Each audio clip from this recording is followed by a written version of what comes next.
ફરી વખત સરથાણા પોલીસને છેતરપિંડીના આરોપીઓ વિરુદ્ધ સંગઠિત ક્રાઇમની કલમોનો ઉમેરો કરવામાં સફળતા મળી. મળતી માહિતી મુજબ છેતરપિંડી કરવાના ગુનામાં ફરાર આરોપીને ઝડપી પાડીને સંગઠિત ક્રાઇમની BNSની કલમ 111-304નો ઉમેરો કરીને દાખલારૂપ કાર્યવાહી કરી હતી. મહત્વનું છે કે પોલીસ કમિશનર અનુપમસિંહ ગેહલોતના સીધા માર્ગદર્શન હેઠળ સરથાણા પોલીસ સ્ટેશનના PI શ્રી MB ઝાલા સાહેબે કોર્ટ મારફત આ કલમનો ઉમેરો કરીને સફળતા પ્રાપ્ત કરી.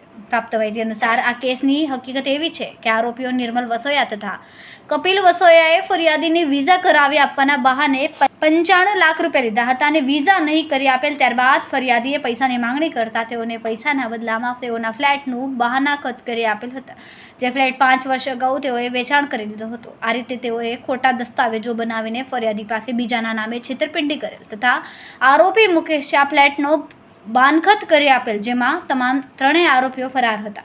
જેમાં મુકેશ મેંદપરા નામના મુખ્ય આરોપીને સરથાણા પોલીસે અમદાવાદથી ઝડપી પાડ્યો તથા આ આરોપીઓમાં કપિલ વસોયા અને નિર્મલ વસાયા હજુ પણ ફરાર છે. આરોપીને ઝડપી પાડ્યા બાદ પણ એક ખુલાસો થયો હતો કે આ તમામ આરોપીઓ વિરુદ્ધ સુરત અલગ અલગ પોલીસ સ્ટેશનમાં ફરિયાદો દાખલ થઈ હતી અને તેમાં પણ ફરાર હતા.